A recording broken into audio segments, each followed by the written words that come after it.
tsy mpanao politika raha tsy mandalo fifidianana. Io no nambarany filoha-hevitra ny teo amin'ny era-pirenena Ramatofo Mendraza Elizeta avy ao Fianaratsoa manoloana ny zava-misy ankehitriny. Tsy tokony hisy ny fampiatsiana fa ny viana mpiara-monina sy ny viana mpampandrosoana no hiadikevitra sy miady ny anivon'ny fandresen-dahatra ny fampielezan-kevitra fa tsy vahaolana velively ny fampiatsiana.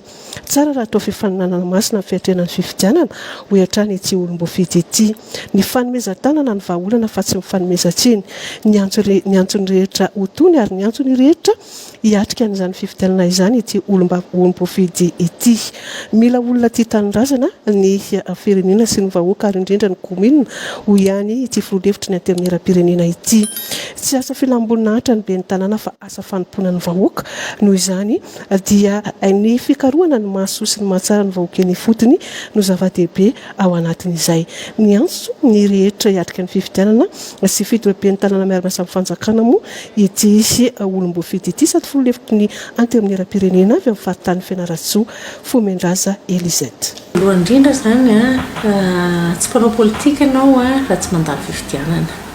Raha tsy voasedra zany ianao tsy afaka ilaza mihitsy hoe mpanao politika raha mbola tabatra fotsiny dia sarotra be zany satria izay izao zany nandalo fifidianana indroa tena nahatsapa mihitsy hoe tena misy ny fitsaram-bahoaka zany ary misy ihany koa ny fitsaran'ny fiarahamonina hoe ahoana ny fandraisan'ny fiarahamoninanao tsara fiarahamonina ve ianao fa ny zavatra hita ny vahoaka zany efa tena mivoatra tanteraka mihitsy mila ny fampahafantarana ny viana tokony ho fantatra viana fampandrosoana satria tsarovany ben'ny tanàna zany teo anatin'izay mpanatanteraka izay ary ireo ny tena hoe olom-boafidy sy olona fidiana manakaiky vahoaka voalohany indrindra.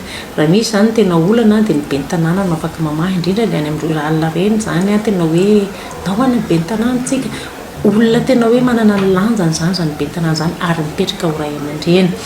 Ny ray aman-dreny zany tsy ilaina mihitsy ny fampiantsiana amin'ny ady satria ahoana moa ny hitondranao tanàna anankiray sy ametrahanao fampihavanana zany raha toka ianao ray aman-dreny ary tsy maro toerana sy tsy afaka mametraka ny hasina sy ny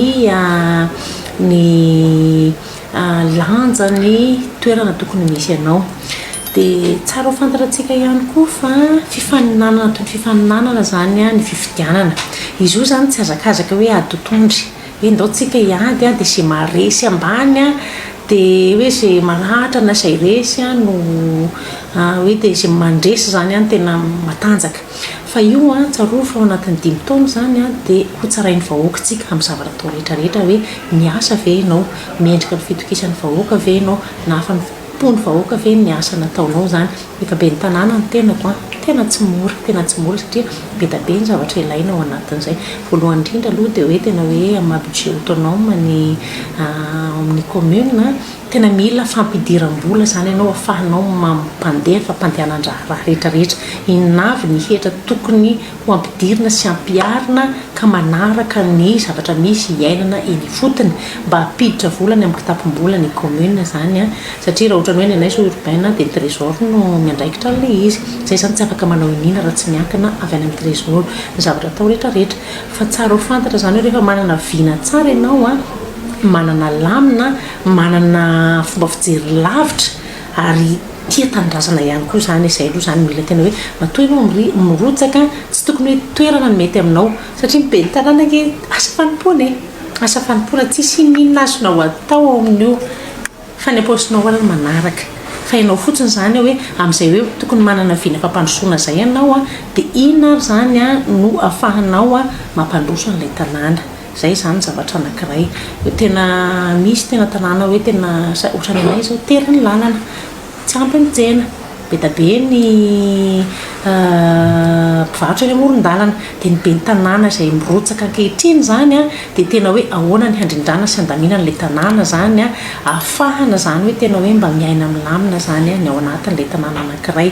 Ny fanorenana izay atao tsy dia hoe izay mety amin'ilay ben'ny tanàna ihany fa manaraka ny plan d'urbanisme daholo tokony hisy zavatra petraka zany satria mitombo ny mponina nefa ny tanàna kely dia ho azy zany ho ahy manokana tokony ho hajaina foana zany ilay fihavanana malagasy satria ny politika taoriana ny fiarahamonina. Rehefa vita ny propagande dia mifankahita eny anivon'ny fiarahamonina ianao. Za zao dia tratran'izany tamin'iny fifidianana législatif iny a, tena hoe tena misy ny fiantsiana rehetrarehetra fa ny fahendrena dia mangina, dia ny fahendrena dia manohy an'ilay zavatra taonao sy ny asa taonao, ary indrindraindrindra ny fitokisana ameny filoham-pirenena ahy a tao anatin'izay fidiko lafo zany izay, ary entina zany a any an-tanana antsika rehetra mpirotsaka ihany koa zany hoe aleo a ilay vina fampandrosoana no miady sy tsy mifampiantsy, satria anehoana sy tarafana sahady a fa tsy tokony ho mendrika zany ianao a raha toka tantana ny tanàna, raha toka tsy ho hainao olona manalina sy amanatapitrisa ao amin'ilay toerana anankiray a, dia fa ahoana ny ahafahanao mandrindra an'izany raha toka kandida 3 sy 4 no mifaninana aminao dia fa ady sady ny asehonao zany, fa tokony atao ambony a ny fitiavana ny tanindrazana dia ampandeferina ny ambopo.